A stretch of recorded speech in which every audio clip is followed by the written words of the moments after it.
Bonjour, je m'appelle Magomed, combattant de MMA professionnel avec un record de 4-0. Que tous mes frères me rejoignent, que les nuits s'éloignent, que toutes mes sœurs me C'est rejoignent. la première image, c'est quand j'étais en Suède. C'est là où tout a commencé, on va dire, pour ma carrière. Parce que de base, j'étais rappeur, je faisais du jiu-jitsu brésilien. Et c'était pendant le temps de Covid, en fait. C'était il y a plus de 2 ans. Avec mon club, on pouvait plus s'entraîner. Du coup, il y avait le confinement et tout. Et on s'est dit, pourquoi pas aller en Suède? Parce que justement, c'était le seul pays qui était ouvert et les clubs étaient ouverts aussi. Donc, voilà, on va là-bas, en Suède. Al Star Gym, ça s'appelle. Il y a Khamzat Chimaev qui s'entraîne. Et à ce moment-là, voilà, Khamzat, il était en train de monter tout doucement. Il était déjà à l'UFC. Moi, je faisais du jiu-jitsu de mon côté. J'ai vu leurs cours de professionnels comme les combattants de MMA, ils s'entraînaient. Donc, ça m'a chauffé. Je suis parti m'entraîner avec eux. Franchement, ça m'a plu. J'ai remarqué que je m'entraînais bien et j'avais un bon niveau comme eux. Donc, je me suis dit, pourquoi pas commencer ma carrière aussi. Et voilà, ça a commencé de là. Et après ça, je suis parti en Thaïlande. Et c'est là-bas que j'ai fait mon premier combat professionnel qu'on m'avait proposé. Justement, c'était contre un champion IMAF. C'est les trucs de haut niveau, les amateurs de haut niveau. Et le gars, il était très expérimenté. J'ai pris un gros risque, mais voilà, comme j'ai réussi, c'était un combat très dur. Et voilà, c'est reparti de là, quoi. Deuxième image, voilà. L'UFC, ben, ça, c'est le rêve de tout le monde, hein. Ça, c'est l'élite. C'est la plus grosse organisation du monde. Donc, un moyen d'aller rejoindre Khabib, Conor McGregor et tout, pourquoi pas, hein, c'est avec plaisir. Mais mon combattant préféré à l'UFC, c'est Khabib Nurmagomedov. Quand j'étais petit, ben, c'est lui que j'ai regardé. Prenez exemple surtout pour sa lutte, son grappling, surtout comment il dominait les gens. Ça m'impressionnait vraiment. Après, j'ai d'autres combattants préférés comme Georges Saint-Pierre, John, qui sont aussi l'élite, hein, de préférence UFC. Voilà, ça c'est mon bled. C'est là que vient, on va dire, viennent mes ancêtres. Pendant chaque vacances, je vais chez mon grand-père dans les montagnes. Je reste quelques semaines. Il y a aussi le camp d'entraînement de Habib Nurmagomedov. Ils s'entraînent aussi dans les montagnes pour améliorer son cardio. De temps en temps, je passe là-bas. Je ne me suis pas encore entraîné avec eux parce que eux, ils étaient en Amérique à ce moment-là. Pour les prochaines vacances, s'il y a moyen, j'irai m'entraîner avec eux. Je suis déjà parti dans leur club, mais c'était à Makhachkala, c'est pas dans les montagnes. Malheureusement, il n'était pas là, Habib aussi. Il y avait Omar et Ousmane Nurmagomedov, ses cousins. Ils s'entraînaient, je me suis entraîné un petit peu avec eux. J'ai pris une bonne expérience avec eux. Ils ont un très bon niveau aussi.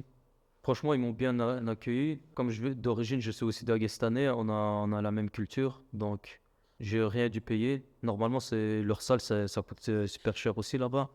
Ben voilà, moi, c'était gratuit.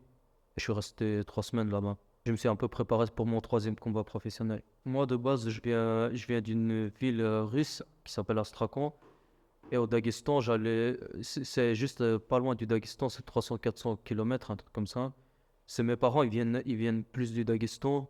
Moi, à mon enfance, en fait, quand j'étais tout petit, j'allais de temps en temps chez mes cousins.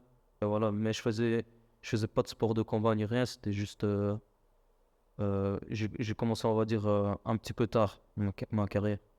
Bon, voilà aussi la vidéo chez Ibra TV qui a fait plus de 3 millions de vues, celle-là. Et voilà, ça, dans le combat, on va dire, dominer le combat. J'ai terminé l'adversaire. Mathieu, en fait, c'était l'arbitre qui est combattant aussi. Il a arrêté le combat parce que voilà, il trouvait que c'était dangereux de continuer. Les gars, les Allemands, c'était France contre Allemagne. Et voilà, eux, ils n'étaient pas d'accord. Ils sont venus, on va dire, se mêler, on va dire, de la décision de l'arbitre. Normalement, dans les règles du MMA, quand un arbitre il arrête, même si il a arrêté trop tôt le combat, c'est sa décision. Donc, il n'y a pas de changement. Ça, c'est les règles du MMA. Après, voilà, ils ont forcé pour continuer. J'ai continué et moi, comme j'étais débutant, j'avais même pas fait un an de MMA, donc j'avais vraiment pas d'expérience. J'ai fait une très grosse erreur en fait. C'était le seul combat où j'étais un peu émotionnel. J'ai voulu le finir le gars au sol. Là, il y avait un coup de talon qui est au plein milieu de la mâchoire. Et voilà, ça m'a sonné et du coup, il a profité pour prendre mon dos et me soumettre. Aussi, comment ça se fait qu'on est arrivé en France? Parce que c'était France contre Allemagne et nous, moi et mon frère, on vient de Belgique. En fait, ils avaient besoin de combattants, il n'y a personne qui voulait combattre. Donc, nous, on a accepté, on s'est déplacé et tout. L'adversaire, au début, je voulais pas le prendre parce que c'était un professionnel. 2-0, ça faisait plus de 10 ans qu'il faisait du MMA. Et moi qui avait pas un seul combat en amateur. Donc, c'est pour ça que j'ai hésité au début, mais je me suis dit, j'irai pour l'expérience. Et voilà, c'est ça qui était vraiment triste. Je pris, on va dire, un gros risque. Normalement, je devais gagner. Et voilà, à la fin, voilà, ils m'ont, on va dire, entre guillemets, volé le combat. Et aussi, voilà, une petite anecdote, c'est normalement, de base, je devais pas combattre chez Ibra TV.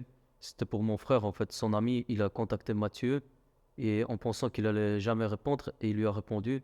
Du coup, mon frère, il est parti combattre et moi, je suis parti le rejoindre, on va dire, pour l'aider un peu pour son combat. Et à ce moment-là, en fait, comme mon frère, il a battu son adversaire, qui était un peu plus léger de 5 kilos que mon frère. Après, en fait, le gars, il a demandé, j'ai envie de faire contre son ami. Moi, de base, je devais pas combattre. Et voilà, j'ai accepté le combat. Et c'est de là que ça a commencé, on va dire. Et après, ils m'ont appelé une deuxième fois pour ce combat-là aussi contre les Allemands. Franchement, c'est une bonne expérience. Mais voilà, maintenant, comme je suis professionnel, je vais pas faire parce que c'est des combats de rue. Donc, à mon avis, je retournerai plus dans les vidéos comme ça. Ça, c'est mon deuxième combat professionnel, celui-là. C'était contre Michel Adelina. Le gars, c'était un gars très expérimenté. Il avait presque 20 combats en professionnel. Et moi, j'avais à ce moment-là un record de 1-0 en pro. Normalement, de base, je devais pas le combattre aussi. Lui, en fait, c'est parce que le problème, c'était comme j'ai fait mon premier combat en Thaïlande contre un professionnel, et en plus, qui était champion de IMAF, comme j'avais dit, le champion du monde d'IMAF. Du coup, personne voulait m'accepter. J'avais beaucoup de refus. Pendant des mois, j'arrivais pas à combattre. Et en fait, c'est moi-même qui devais prendre des risques, en fait. Et voilà, c'est ce que j'ai fait. Ça, c'est mon deuxième combat où j'ai pris un gros risque. En fait, il y a aussi un autre truc, c'est que pendant la pesée, j'arrivais à la pesée. C'était en catégorie 70 kilos. Le gars, il arrive, il était 73, 74, un truc comme ça. Il était vraiment au-dessus on va dire, du poids limite. Normalement, je pouvais refuser le combat, mais voilà, j'ai quand même accepté. Parce que ça faisait longtemps que j'ai pas combattu, je voulais vraiment combattre. À ce moment-là, c'est là que j'avais compris qu'en professionnel, quelques kilos comme ça, ben, ça change beaucoup en fait. Tu le sens pendant le combat. Et voilà, dans ce combat-là, je l'avais senti. Déjà, la force, c'était pas la même.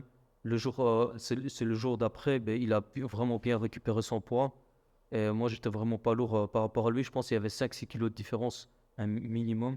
Et voilà, il m'avait presque fini dans ce combat-là. C'était vraiment mental. J'ai réussi à reprendre le dessus. Et voilà, je l'ai fini. Voilà aussi une petite histoire. Comment s'est déroulé mon premier combat professionnel en MMA. C'était pendant le Covid aussi, tout était fermé, les salles. Je faisais les études à ce moment-là. J'étais en coaching sportif. L'école était fermée, donc il y avait les cours à distance. Et moi, voilà, j'aimais vraiment pas ça.